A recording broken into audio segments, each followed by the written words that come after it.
গোলাঘাট খোকনগুৰিত পুনৰ ট্ৰেইন আৰু ডাম্পাৰৰ মুখামুখি সংঘৰ্ষ। শিশু দিৱসৰ উলাহৰ মাজতে আজি পুৱা 9 মান বজাত গোলাঘাটত সংঘটিত হয় এক ভয়ংকৰ দুৰ্ঘটনা। AS03 BC 2565 নম্বৰৰ এখন ডাম্পাৰ আৰু ট্ৰেইনৰ মাজত হোৱা দুৰ্ঘটনাত ডাম্পাৰৰ চালকজনৰ থিতাতে নিহত হয়।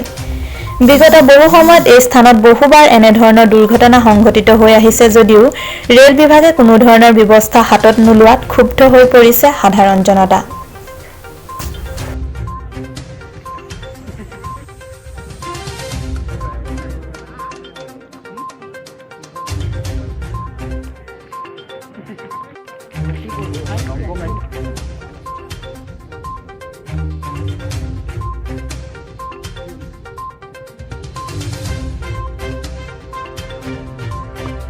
বৈধ ৰাস্তা, কাৰণ টেঙানীৰ আৰু বিকল্প নাই, বৰপথাৰ হৈ আমি ঘূৰিব লাগিব।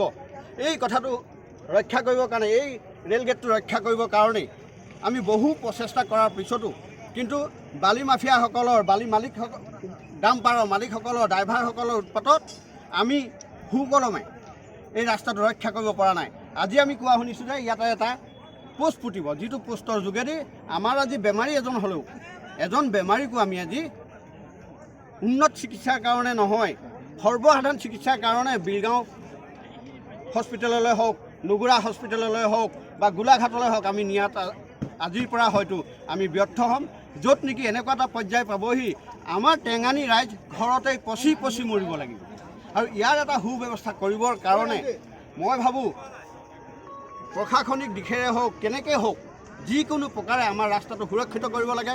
আৰু টেঙানীৰ যি বালি নিছে, সেই বালি যিটো ডিপু আছে, বালি খনা যিটো জেগা আছে, সেই জেগাকণক ৰেহাই দি অন্যান্য জেগাৰ পৰা বালি নিবলৈ আৰম্ভ কৰক। আমি বালি গাড়ীক বাধা দিয়া নাছিলোঁ, কিন্তু আমি বাধা দিছিলোঁ যে আমাৰ ৰেল গেটটো আমাৰ সুৰক্ষিত হৈ ৰওক, য'ত নেকি টেঙানী 50,000 মানুহৰ এটা আচলতে জীৱিকাৰ পথ আছিলে, যিটো পথক এতিয়া দেখা গৈছে যে পইচাৰ লোভত হওক বা শাসনৰ বাগজৰীত থাকি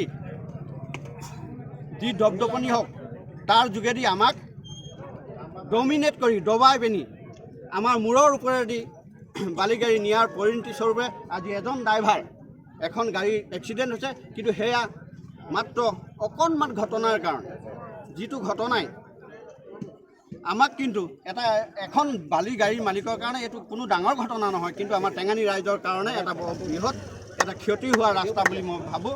আৰু সেয়েহে মই ইয়াৰ যোগেদি সমূহ